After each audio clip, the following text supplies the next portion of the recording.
start. Oh, I do still have the major arcana pulled out. Okay, so we did, I wouldn't say we just passed solstice, but solstice was last Wednesday. And so the energies are very heightened at that point. Now remember, when you say that you're a certain sign and you say it's a solar sign, that is the sign that your sun is in when we're born. So we're in Cancer right now. And countries like both the US and Canada are both Cancerian countries. Cancer is also ruled by the moon. It represents our inner mother, our inner emotions, our deep inner emotions. So, you know what? Let's start with Cancer today. We'll go all the way around. I've been doing only starting with Aries lately. And I'm going to drop a modality and an element for each of the signs, because I was telling my girlfriend the other day that it's interesting that when you have a certain modality or element, like let's say you're like a fixed, mainly fire person, oftentimes you do want to have some balance to that. So maybe like a water mutable person, but sometimes that can cause frustration if one doesn't learn from the other modality, right?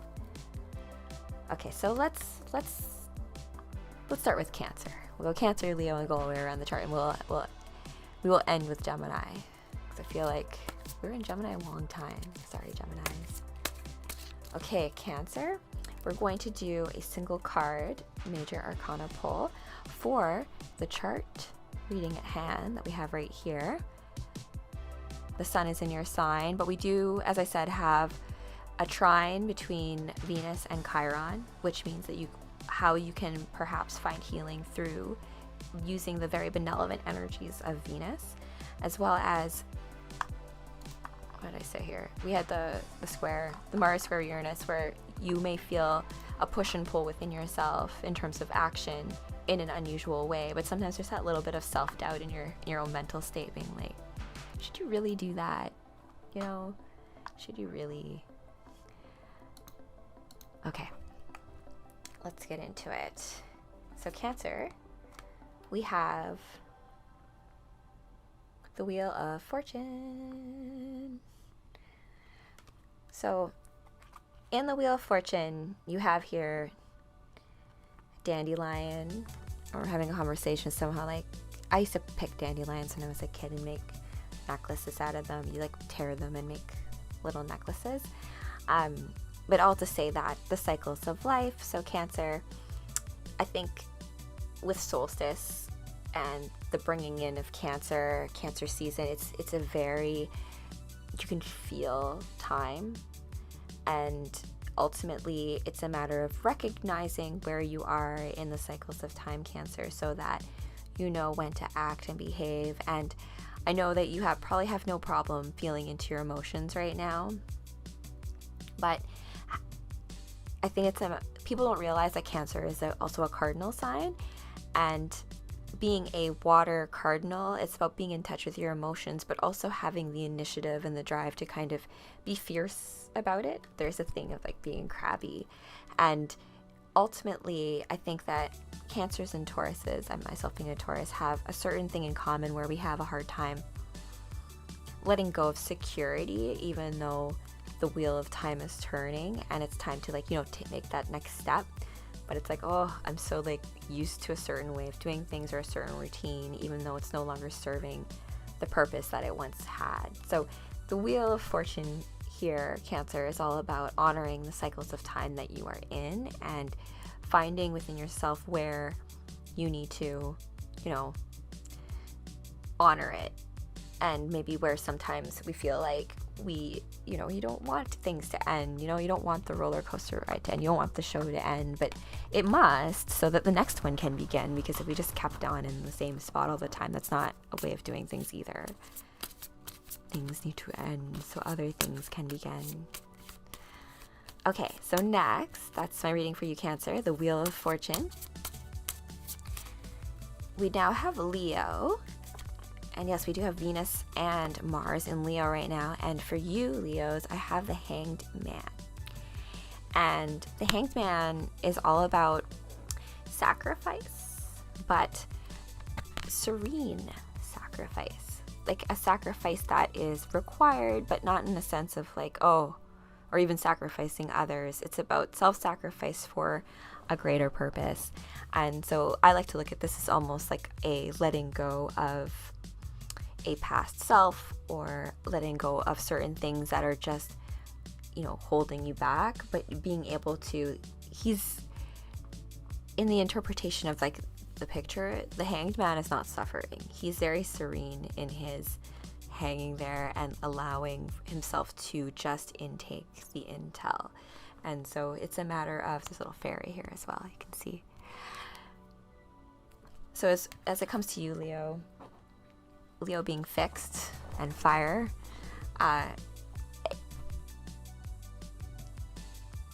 to just let things happen sometimes, I feel like it can feel, that's torture. So if you can just learn to go with it a little bit more, I feel like you'll feel a lot better about what is happening right now, Leo.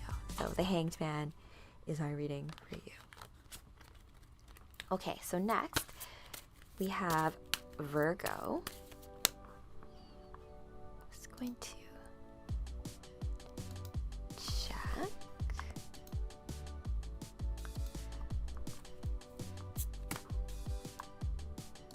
Okay. And Virgo is a mutable sign, a mutable earth sign. I know that sometimes people don't realize that Virgo is actually mutable, because I had a job once when I was a project manager, and half of us were Tauruses and half of us were Virgos. It was very funny. We're both earth signs, right? So, but Virgos are very organized and can almost be too much of perfectionists, but that goes well with people who are very intense. But this is very counterintuitive when people think of like, oh, but mutable signs are like flexible and out there, but they are, but you can still be nitpicky and organized and mutable, you know? Okay, so Virgo, we have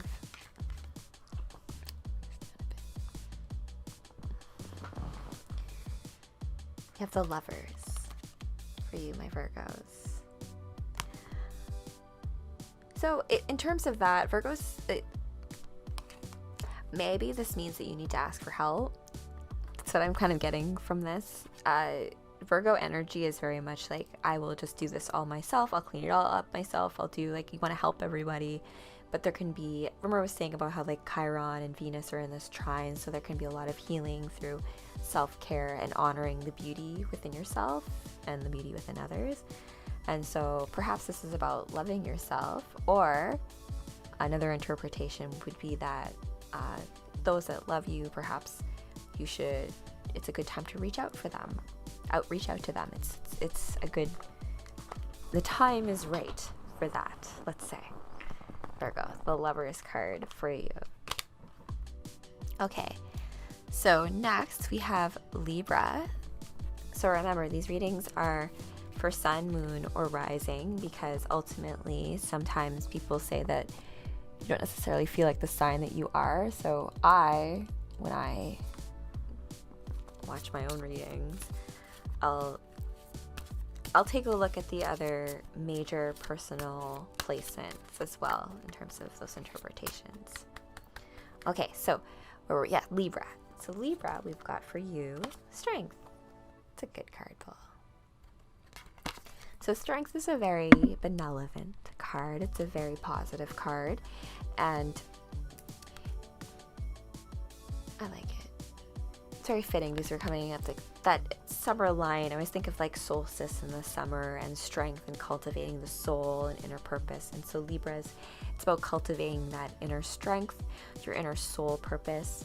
Solstice, about heart center, really feeling into cultivating inner strength, finding all of that, what you need from within in order to function and do what it is that you're here to do. Okay? So that is my reading for you. Strength. Okay, and then we've got Scorpio. I'm going to be doing a little chat on oppositions. It's April O'Neil. I have a really fun outfit, but I'm getting sidetracked. But Scorpio is the opposition to Taurus, and so there's some similarities there, but remember, they end up being the same modality, but different elements. Scorpio being a water sign, very intense, so they have that in common, can get really jealous.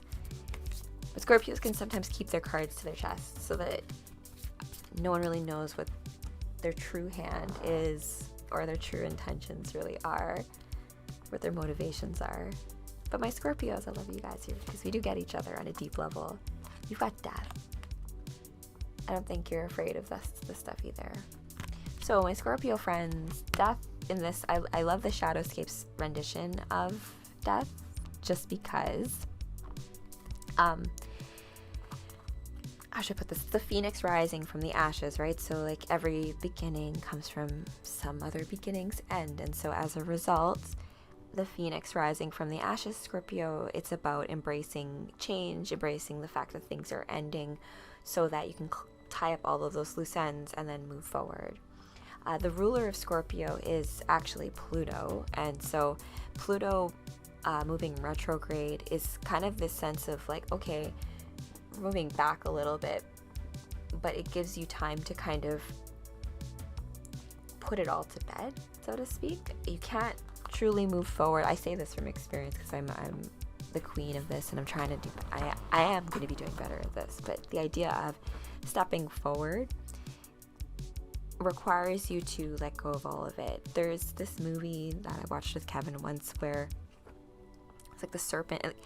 Anyways, this guy was gonna go on this boat. He was like dying and he wanted to go find some healing medicine to heal himself, but he had all this like stuff with him, and he was trying to bring all the stuff on the boat, but he couldn't get on the boat with all the stuff. But it's kind of like that where you can't take all that stuff with you, so it's about burning it all away, and then so that your true self, your soul self, you're the fire, you're not the wood, and so that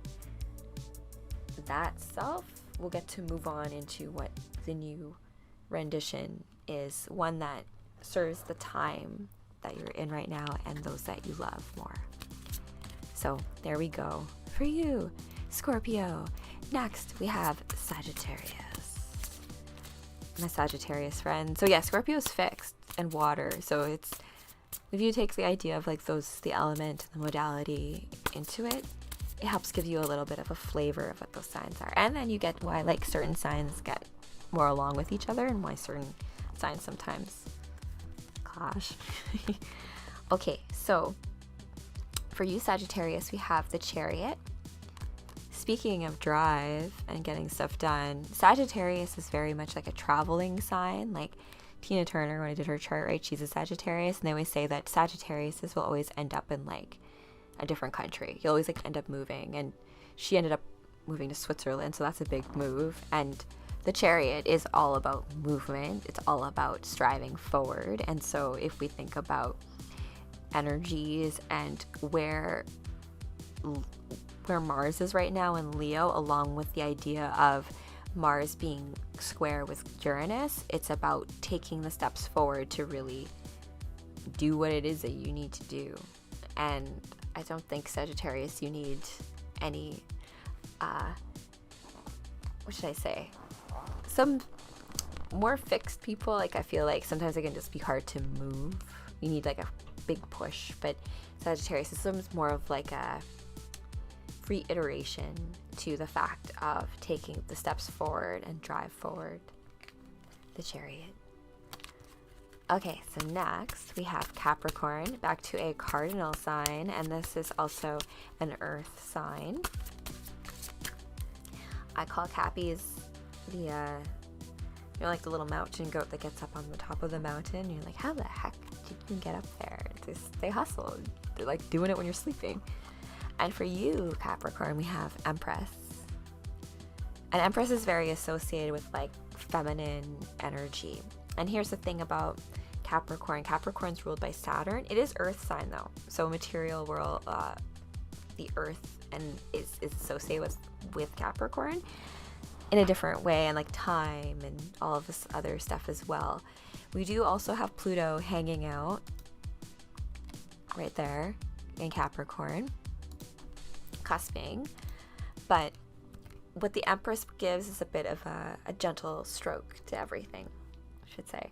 And for you, Capricorn, think of it as like female blessings in your life. The Empress can be a benevolent female figure, even within yourself, like your higher self, the one that you consult with in order to make decisions. So this week, as it comes to making decisions as to what actions or what steps to take, to consult with maybe your grandma, mom, like a figure that you trust and represents the grander mother energy of the world, to get some advice from before making those, Uranus, like trailblazing steps. If you're gonna break the rules, Capricorn, like it's always good to ask mama's advice sometimes, right? And as I said, like mama, like figures, right, symbolically, what that means. Or even go out into nature and ask her for some advice. How about that? Okay, so next we've got Aquarius. Okay, Aquarius. A fixed air sign. So can be fixed about certain idealistic qualities, super smart, and justice. I feel like so to me, Aquarius, this means that either something is going to happen where you feel like, let's say something's happened in the past where you felt wronged, or perhaps you weren't able to speak up or take action in a way that you wanted to.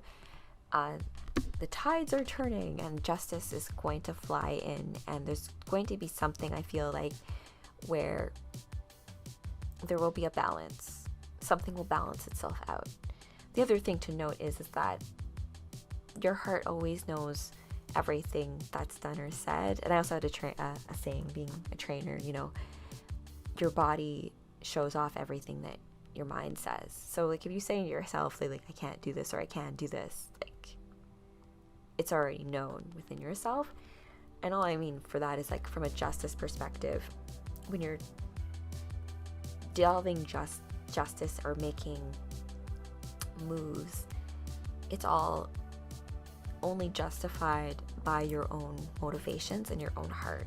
So as it comes here to this, either there is justice to be had, or perhaps you're going to be the harbinger of justice itself, Aquarius.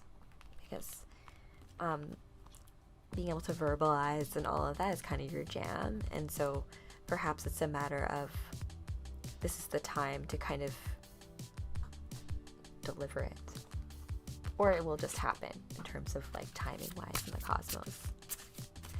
Okay, so next we have Pisces. So we have Saturn and Neptune both in Pisces, and we have the Hierophant. Ooh. So the Hierophant is like a great teacher, or a mentor, or education, or skill, or something that needs to be learned. So Pisces, all this is saying to me that there is great teaching to be had in your future. Perhaps there is a skill that you want to learn, or you're in the process of learning, or you're trying to find a mentor in order to learn the skill in order to serve a greater purpose. So that's what we've got for you, like Hierophant. And remember, with Mars doing its thing, Pisces, you do have to take action. You can't just hang out in your dream world. There is that big temptation of that because of all of the energies in Pisces right now. Just like, you know what? Just gonna like hang out in imagination land for a bit. But Hierophant too is like you can take all of your intel from that imagination land and bring that into 3D land, into this world. Okay. So now we've got Aries, Taurus, Gemini. So we have that. We're back to the first quadrant of signs. Oh yes, and Pisces is a immutable water sign. And the last sign of the Zodiac before coming into Aries. And so it's really funny because the way sometimes the housing systems line up and the way your planets sit, you have like these energies that kind of sit in between the two, and also like the degrees of the sign have different flavors of whatever that sign is. It's really interesting. So in terms of Aries, something else to also note about Aries is that we have Chiron sitting in Aries right now. So as I said, Chiron has that trine going on with Venus, and in the signs of Aries and Leo, those are both very action driven signs. So it's a lot of, with Venus trining it, you do still need to take action. So yes, bubble baths and stuff are great, but maybe it's more the lines of like having a really good conversation with someone, or having a hug. So like that, you get a lot of healing from hugs, right? Okay, so Aries, we've got for you the Chariot. That's a fitting one for you as well. Another action card where you have this beautiful chariot led by 2 unicorns over the seas, and they've got this fun little Cancer crab here too, which is very fitting, of like holding pearls of wisdom, and these fun turtles as well. The turtles all the way around, right? Your reality building. And so as it comes to this, Aries, it's all about building what you want to build, taking the steps forward to take the action and initiative forward in order to do what it is you need to do. I think my last time reading, like sometimes we'll get readings where it's like, wait a minute, I mean to like stop for the right timing, or I need to consult first. But usually when you get like a Chariot kind of card, it's about like, yeah, go for it. So if you're thinking about doing something like asking that one person out on a date, or like making the move, this is the sign to make the move. Yeah. Okay. So next, Taurus friends. We have Jupiter. What else is going on in Taurus? Uranus is in Taurus. Yeah. But I feel like Uranus has been in Taurus for like a million years doing its Uranus thing. So fun fact, in Sailor Moon, Sailor Uranus is a lesbian girl, but like dresses in boys' clothes. And even more fun fact, Sailor Moon has these sailor stars. Oops, I went on a tangent, so I'm going to pull out the card that popped out. Taurus, so death. This is also my reading too, so this is very fitting. So what I mean by like burning away the old self so the new one can come into form, and the phoenix rising from the ashes, burning the old stuff away. And there is still a lot of action happening in Taurus, and Taurus is very linked up to the earth. And I'm sure you've all heard about the Schumann resonance, and the earth's resonance is rising, and the fact that we are all in sync with her in terms of vibration. So we're feeling a call to enact and be more connected. And this is about burning away the old patterns, the old loops, the old habits that we end up doing, even though they're not doing anything good for us. So it's just a way of acknowledging that and burning that away so you can step into the new and start, being a badass, right? Okay. And now last, but definitely not least, Gemini. I know, you probably hated going last. We won't do this again next week. Next week we'll start with Aries again. And I will have my other setup so you can see the cards. I wasn't able to today. It's been a Monday, so I will still edit this though, so that you can have a bit more of a visual after the fact. Okay, so Gemini, we do have Mercury coming close into Cancer there. What we've got for you is the Magician. What a perfect card for you, Gemini. The Magician's all about bringing into form, right? And Gemini and the Magician, this card doesn't have it, but they usually have a sign associated with it, and Gemini is associated with the sign of magic and the idea of mentally thinking through possibilities and then bringing that through into like a 3D realm. And yeah, Gemini, it's just basically saying to keep doing whatever the heck it is that you're doing, and keep weaving whatever magic it is that you're weaving. As long as your alignment and your truth is in alignment with the great universe truth, and just being in sync and just listening to yourself and your heart and ensuring that whatever those ideas are also grounded within yourself. I have a lot of Gemini friends, and I tell them, like, you know, it's good for air signs to have a nice earthy friend to keep them grounded, and likewise to have earthy people to have air friends and other modalities to help, you know, inspire change and live out experiences, because, you know, that's really what we're all here to do, right? And so that takes care of the Monday Magic Show. I hope you enjoyed this reading of the chart of the everlasting now, as well as a 1-card major arcana pull from the Shadowscapes deck for all signs, starting with Cancer this time because we are in Cancer season. So I hope you had a good solstice. I hope you have a wonderful week ahead, and I hope that you found this intel useful, and I hope you look for ways in your life right now to find healing through that power of relationships, connection, love, and beauty. And with that, have a wonderful evening wherever you are in the cosmos.